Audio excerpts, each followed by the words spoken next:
সাংসদ অভিজিৎ গাঙ্গুলির সাংসদ তহবিলের টাকায় নন্দীগ্রাম 1 নম্বর ব্লকের দাউদপুর পঞ্চায়েতের চন্দননগরে কংক্রিটের রাস্তা থেকে দুলালচন্দ্র হাজরার জমি পর্যন্ত ঢালাই রাস্তা প্রায় 3 লক্ষ টাকা ব্যয়ে নির্মাণ হবে। নন্দীগ্রাম 1 নম্বর পঞ্চায়েত সমিতির সভাপতি শ্যামল কুমার সাহু জানালেন, নাই করে নন্দীগ্রাম 1 নম্বর ব্লকের অধীন প্রায় সাংসদ তহবিলের 1 কোটি টাকার উন্নয়নমূলক কাজ হয়েছে। চন্দননগরের হাজরাপল্লীর মানুষের দীর্ঘদিনের দাবি ছিল এই ঢালাই রাস্তার। সাংসদ অভিজিৎ গাঙ্গুলির কাছে আবেদন গিয়ে পৌঁছলে তিনি দ্রুততার সঙ্গে 3,20,000 টাকা অনুমোদন করেন। তিনি আরও বলেন, যারা বলেন সাংসদ অভিজিৎ গাঙ্গুলিকে খুঁজে পাওয়া যায়নি তাদের চোখে আঙুল দিয়ে দেখিয়ে দিলেন উন্নয়ন কিভাবে করতে হয়।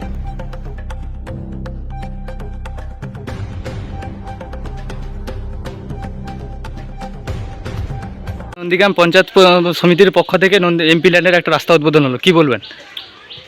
দেখুন, এমপির শুধু আজকের নয়, নেই করে নন্দীগ্রামে প্রায় এই মুহূর্তে 1 কোটি টাকার কাছাকাছি কাজ হয়ে গেল।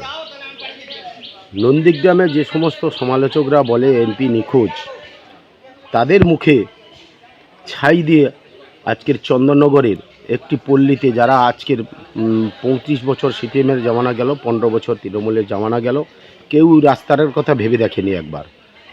কিন্তু আমরা চন্দননগরের মানুষজন, এই পল্লীর হাজরাপল্লীর মানুষজন এমপি সাহেবের কাছে আবেদন করেছিলেন তাদের রাস্তার বেহাল অবস্থা। তা দেখে এমপি সাহেব এনাদের রাস্তাটা দেখেই 3,20,000 টাকার স্কিম পাস করেছিলেন। তা আজকের সেটা উদ্বোধন করলেন আমাদের মণ্ডল সভাপতি সুদীপ কুমার দাস, এবং তৎসঙ্গে আমিও ছিলাম পঞ্চায়েত সমিতির চেয়ারম্যান হিসাবে। আমরা আজকের রাস্তাটা উদ্বোধন করলাম। আপনার নাম এবং ডেজিগনেশন? আমার নাম শ্যামল কুমার সাহু, নন্দীগ্রাম 1 পঞ্চায়েত সমিতির সভাপতি।